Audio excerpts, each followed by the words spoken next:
Jom kita tengok performance kereta Proton All New Saga. Jom!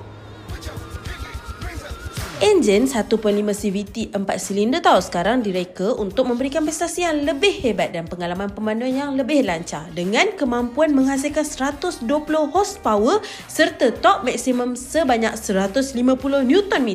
Enjin ini lebih jelas berkuasa berbanding generasi sebelumnya iaitu Saga MC2.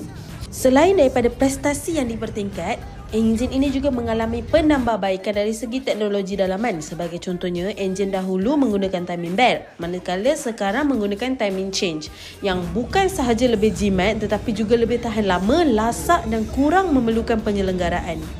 Menarik kan? So tunggu apa lagi? Datanglah ke Proton AZ Auto Clock atau isi full form di bawah. Don't forget to like, share and follow our page for more updates. Book yours now.